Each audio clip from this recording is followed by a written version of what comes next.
Yo, this is James, Lights Out Tony, the one and only. You are tuning into Philly Fight World. You see me? BAM!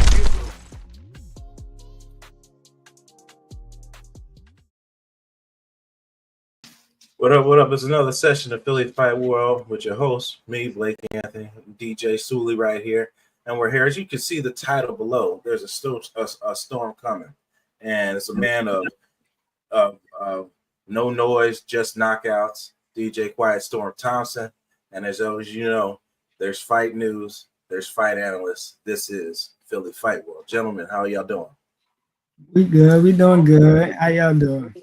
Good, good, All good. good, man. Good to see y'all, man. Good to see y'all, like always. Amen. Well, you can see the title below. There's a storm coming. People want to know what kind of storm. What does the people that need to know about you? As far as I know, you're 6-0 in your pro career. I mean, what is there to know about you? I mean, what should the people know? What should we expect? What you expect? It's a quiet storm coming. You feel me? So, hey, just expect the y'all gotta be there for surely. Y'all gotta make sure that y'all slide out. We fighting down 2300 Arena on June 13th. We coming to put on the show, whether it's by knockout or by spectacular performance. We just going in there to do what we do best. No doubt, no doubt. That's So, it. Sully, what you got for him? Yeah, well, 2300 Arena, known, of course, Philly, PA, known for having a lot of good fights, good regional fights there. Uh, should be a nice card, man. I know your stablemate. I seen your stablemate Tamir. Smalls is going to be on that fight, so same camp. So I'm looking forward to seeing both of y'all get, show y'all things, man. I think the buzz is starting with both of y'all, especially, because you all already had that light on y'all, of course, from your past performances. Uh, how you feel? You ready for this fight? Oh yeah, we always ready. You gotta stay ready so you ain't gotta get ready. Hey, that's my I quote. see. Yeah, it's you staying busy, man. So this is what your second, third fight this year? This year, I think it's the second, right? You fought in February. no, Yeah, that's Yeah. gonna be my third. Third? yeah, Yeah, third It's fight. this Yeah, will be the third. Yes. yeah. You staying busy, definitely. two. She said they trying to remember How it? too. Yeah, Yeah. yeah, It's we two stay of Right, busy. right. You like, yeah, but is it? Is yeah. it? You like, is it?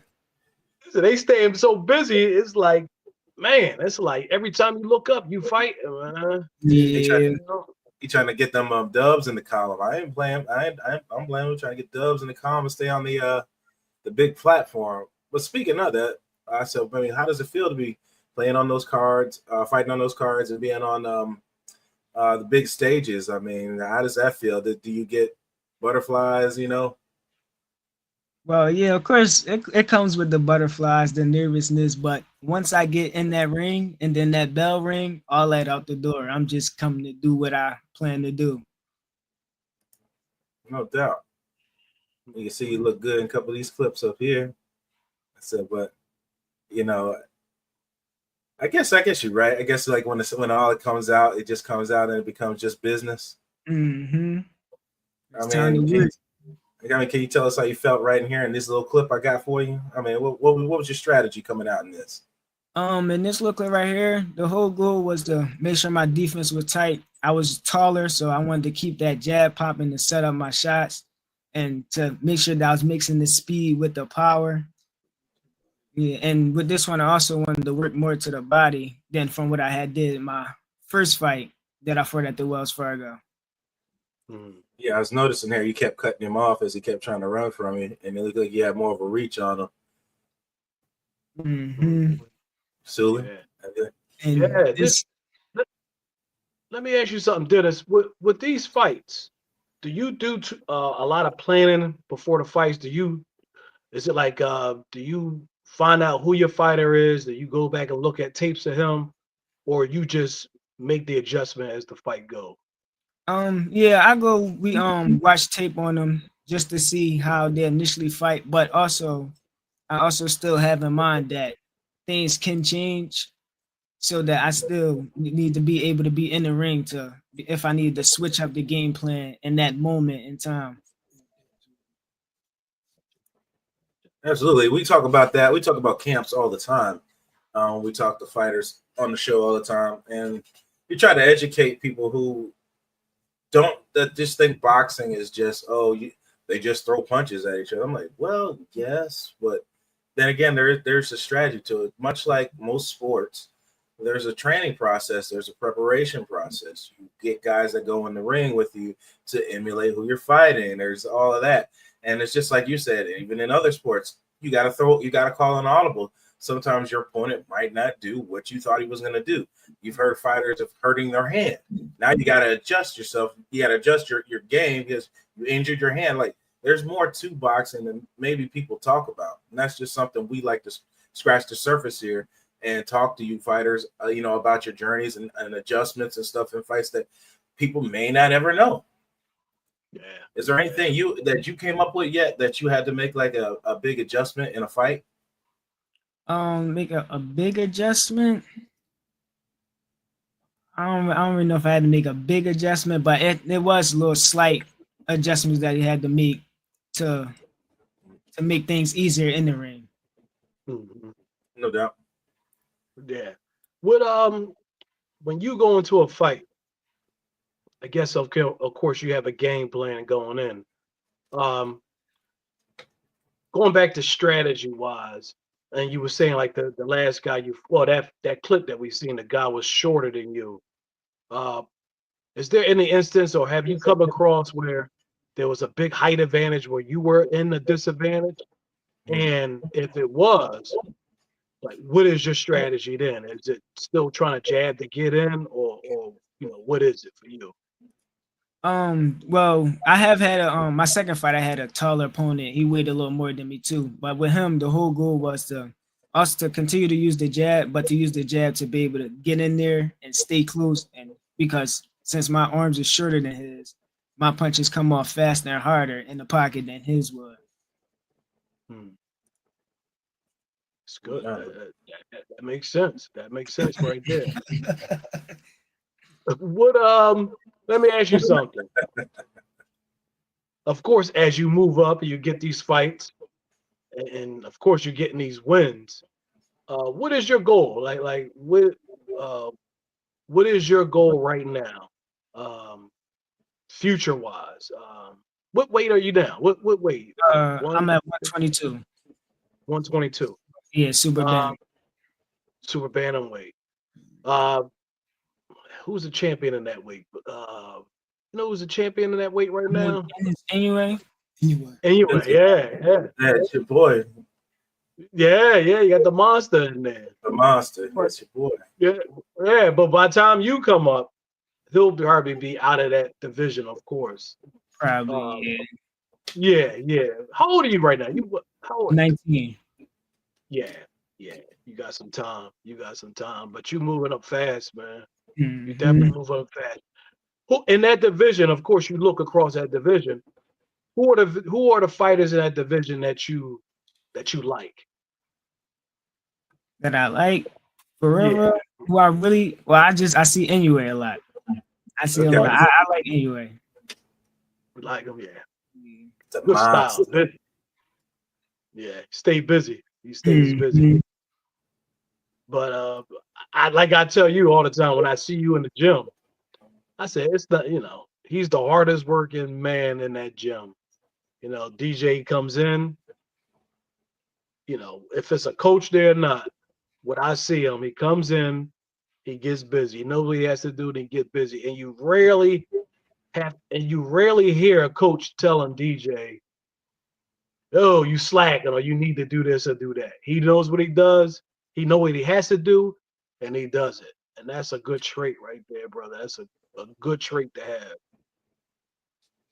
And I'll even say this, Suli, and all these things we do, I love to see all the Black fathers involved in their sons' lives in this sport. I love to see it. As you can see Dad in there. As we talk to other guys, you always see Dad right there, and I love to see that more and more. course, you know as well as I do, you don't ever get to hear them type of stories when dads are around. You always hear when dads ain't around, but when they're, I love to see that dads are always around in the sport and stuff like that. So big shout out to your pops and you keeping families like that. I love to see that, man. Yeah, and you see that we talk about that a lot. You see it in boxing a lot. You see the fathers in there, training and mentoring, man. And that's like you said, Blake. You don't see that a lot in sports. I think boxing, you see much. That's probably the one sport where you see it the most. Yep. If it's the father being a trainer in the corner, giving advice, whatever the case is, man. There's a number of fighters throughout the years that has had that, man. So it's a beautiful thing, man. It's a beautiful thing, Pop. So keep doing what you're doing, man. I'm trying, man. I'm trying. You're doing a great job. You sound like Rick Ross back there, man. I had to look twice the first time. I was like, what? Yeah. Okay, is that you? You're doing a great job, man. Great job, man. And it shows. It shows, man. It shows. We just came in this now from a 8-mile run just now. I ain't doing all that. I do 4 a day. I don't do 8. You got I do 4. I don't do no 8. I love it. No, I used to, but I can't do that no more. He was asking about what he want to do. Were you trying to ask him like what we asked kind of like Boost, like what you want your legacy to be in? Is that kind of what you were trying to tap in? Yeah. Legacy, like what is your goals in boxing? What is your ultimate goal? The ultimate goal definitely is to collect the belts and be world champion. But also we want to get in and get out. We don't want to be in the game too long. Okay. Smart. So when you say not okay, so I gotta ask a question. What do you mean not too long? So we talking early 30s? We talking obviously I don't think you're gonna do a Manny Pacquiao 46, George Foreman's at 46. So when you say not too long, what do you mean? As of because in the boxing game, it's a dangerous sport. You don't want to be getting hit in your head and all that throughout your whole life and stuff like that. So that would really be the whole goal, to get in there to make the money, then let the money work for you. Okay. There you go. So you sound like you got some other plans. Otherwise, you got some other stuff that you want to do besides that. Yeah, you always gotta have extra plans. Okay. You never know what'll happen. No, you're absolutely right. I tell young black men that all the time. Sports is always good, but you got to have some other plan because you can't do it forever. Unfortunately, Father Time is undefeated. Best believe that. Man. Go ahead, Sully. You had something? I'm sorry. Also too, as soon as I graduated high school, also went for a backup, got my CDL license at 18, stuff like that. Good. Great. That's great, man. That's good. Because and of course you got your father there, of course, to guide you, man. And unfortunately, you got a lot of fighters that come into the game and they don't have that understanding, unfortunately. And they get in, and then when they leave, of course, there's no backup plan.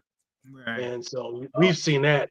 We've seen a history of that, man. So I'm glad that you're on that. I'm glad that you like I said, your father's in your corner and you're being guided the right way. You right on, man. You got grown men, that don't even have CDLs, man. So you're right there. Yeah.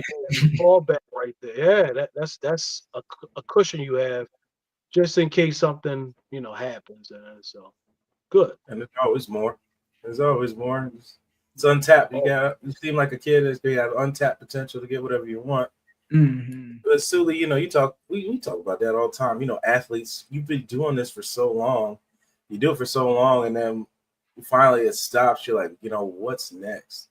You always want to kind of have something in the stable. I know you're young, DJ. You're 19, and you're not going to get to that point, but you'll get to this point that I'm talking about when you do this. I played football, so you get to the point where you get to the end and you're like, I'm so used to waking up and doing camps. I'm so used to doing all this regime and all this other stuff, training and et cetera, et cetera. And then it stops. And then, some people, they go to drinking, they get depressed, they get, it's just being an adult. You get there and then you get a girlfriend or a wife and you get divorced, and then go down there and life is funny sometimes, but I try not to always think about it as like of a negative thing. I try to think of it's your journey. Maybe that was your path in life to figure out where you're supposed to be.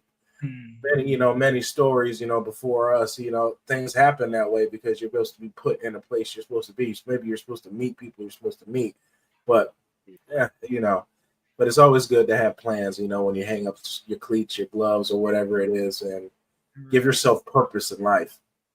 Yeah.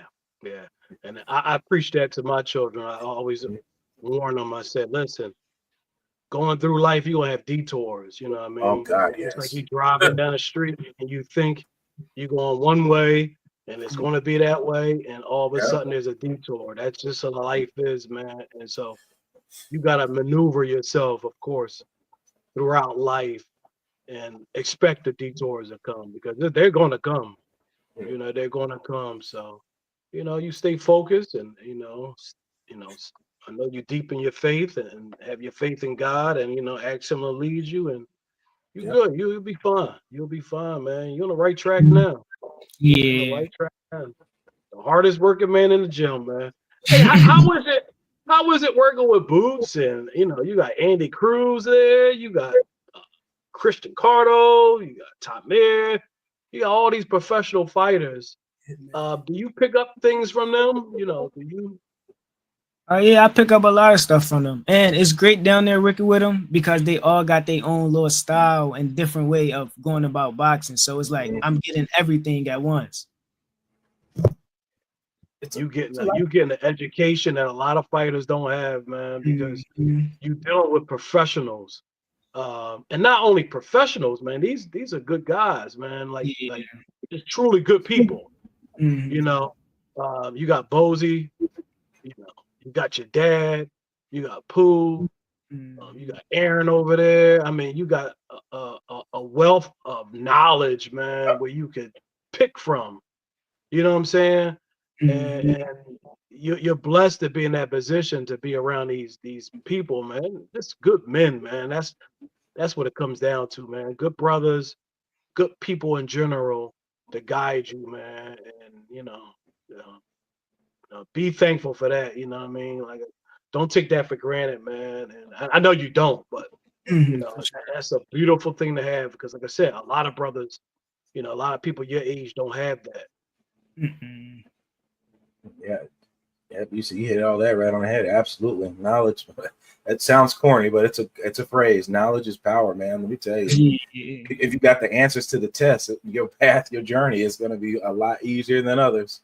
But we don't want to take up too much of your time. I mean, you got any final things, Suli? Of course. Tell us again your next fight. Upcoming, and do you have an opponent yet? Do you know if you have an opponent yet? Yeah, I do got an opponent for and the fight is June 13th at 2300 Arena in Philly.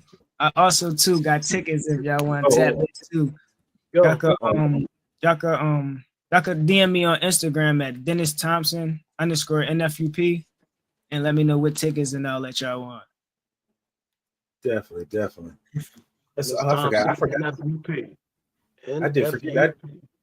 I said, so you did ask like what do you have a favorite fighter, DJ? You have a guy that you like that you would call you number one? Mine was Tyson growing up. Yeah. Tyson was my favorite. Do you have like that's your dude? It can be old or young, new or young. Yeah. Right now, I'll have to say the people around me in the gym, Boots, Andy, Hitman Haven, Chris, all of them. But I used to love watching Prince Nassim. Okay. Yeah. All right. That's it. Yeah, I can see that a little bit. Yeah. I can see it. I can see a little Prince in you, man. I could definitely see that too.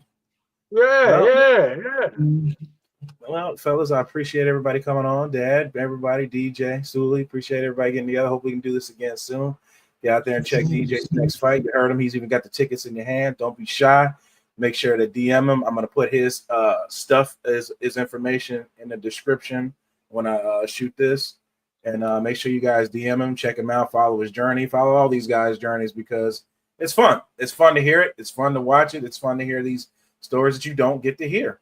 So, gentlemen, I appreciate everybody to get together. And, we'll end this, as we always do, with James Tony take us to the top. See you guys next time. Thank you. Yo, this is James Lights Out Tony, the one and only. You are tuning into Philly Fight World. You see me? Fight!